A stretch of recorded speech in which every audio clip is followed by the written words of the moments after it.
तुम हालातों की भट्टी में जब जब मुझको झोंकोगे तब तब कर सोना बनूंगा, तुम मुझको कब तक रोकोगे। प्राध्यापक रुपेश पाटील या अवलियाचं हाताच्या बोटांवर मोजण्या इतपत शब्दांमध्ये वर्णन करायचं झाल्यास हेच शब्द त्यांच्या व्यक्तित्वाला न्याय देतील।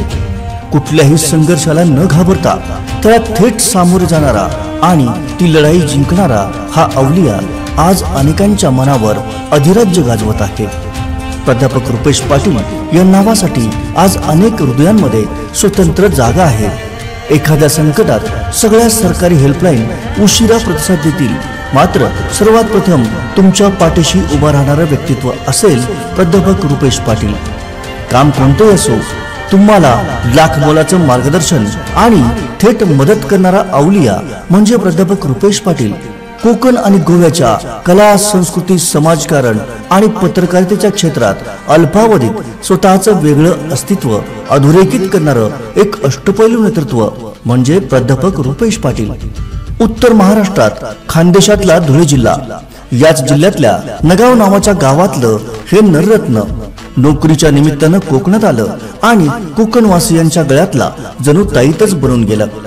खानदेशी माणसातला चिवटपणा, जिद्द, या मातीतच असलेली इतरांना मदत करण्याची वृत्ती, उत्तुंग झेप घेण्याची जिद्द, ज्येष्ठ कवयित्री बहिणाबाईंच्या कवितेतली अतूट माया, शब्दालंकारानं लगडलेली त्यांची ओघवती भाषा, इतिहासाचं ज्ञान आणि वास्तवाचं भान, राजकारण्यांसोबतच नव्या पिढीशी सहज संवाद साधण्याची त्यांची अनोखी शैली, असे कितीतरी पैलू असलेलं हे व्यक्तित्व कोकणच्या मातीत रुजलं आणि वाढलं। कोकणच्या मातीशी, कोकणातल्या माणसांशी, तिथल्या समस्यांसोबत एकरूप झालं। आज राजकारण आणि समाजकारणाच्या मुख्य प्रवाहात त्यांनी आपलं स्थान इतकं भक्कम केलंय की कोणत्याही कार्यात त्यांचा सहभाग म्हणजे सोन्याहून पिवळे। पत्रकारिता, व्याख्यानं, सूत्रसंचालन, लेखन, प्रेरणादायी वक्ता, राजकीय मार्गदर्शन अशा अनेक क्षेत्रात आज प्राध्यापक रुपेश पाटील या नावाला पर्याय नाही। याचं एकमेव कारण म्हणजे त्यांचा संघर्ष, त्यांचा अभ्यास आणि त्यांचा प्रगाढ अनुभव। असं अष्टपैलू आणि अवलिया व्यक्तिमत्व एका दिवसात घडत नसतं। अनेक वर्षांची ही तपश्चर्या असते, अनेक वर्षांचा हा संघर्ष असतो। तोच आज प्राध्यापक रुपेश पाटील सरांच्या रूपानं आज कोकणवासियांसोबतच अवघा महाराष्ट्र अनुभवत आहे। शिक्षण, समाजसेवा, राजकारण, पत्रकारिता, प्रबोधन, क्रीडा, महिला सबलीकरण, साहित्य, कला, संस्कृती अशा सर्वच क्षेत्रात प्राध्यापक रुपेश पाटील सरांचा प्रवास अत्यंत नेत्रदीपक आहे।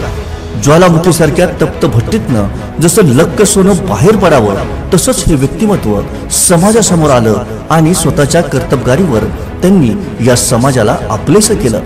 त्यांच्या याच वेगळेपणामुळे त्यांना इंडियाज युथ आयकॉन, राज्य सरकारचा युवा पुरस्कार यासह शिक्षण, समाजकारण, पत्रकारिता आणि या क्षेत्रातले 25हून अधिक पुरस्कार मिळालेत। आज ते विविध क्षेत्रात कार्यरत आहेत। क्षेत्र कोणतेही असो, मात्र त्या क्षेत्रात काम करत असताना त्यांचं ध्येय एक आणि एकच, ते म्हणजे अडचणीत असलेल्या व्यक्तीला मदत करणं, माणुसकीचा धर्म पाळणं आणि त्यांच्या चेहऱ्यावरचं स्मितहास्य हाच आजचा सर्वोच्च पुरस्कार असं समजून उद्या पुन्हा अशाच कामासाठी सज्ज राहणं। प्राध्यापक रुपेश पाटील यांचा स्वभाव अत्यंत गोड, मनमिळावू आणि लगेच एखाद्याच्या काळजात आपलं घर करणारा। त्यामुळेच महाराष्ट्राच्या कानाकोपऱ्यात त्यांच्या मित्रांचं वलय आहे। देशात अनेक ठिकाणी त्यांच्या कार्याचे चाहते आहेत। सर्वसामान्यात राहून असामान्य कार्य करणारा त्यांच्यासारखा अवलिया म्हणूनच आज खानदेश, कोकण किंवा गोवा नव्हे तर महाराष्ट्राच्या मनावर अधिराज्य गाजवतो आहे। त्यांच्या पाठीशी लाखो हितचिंतकांच्या शुभेच्छा तर आहेतच, परंतु इतक्या मोठ्या मित्रपरिवारामुळे मैत्रीच्या नात्याची श्रीमंती असणारा हा एकमेव अवलिया आहे।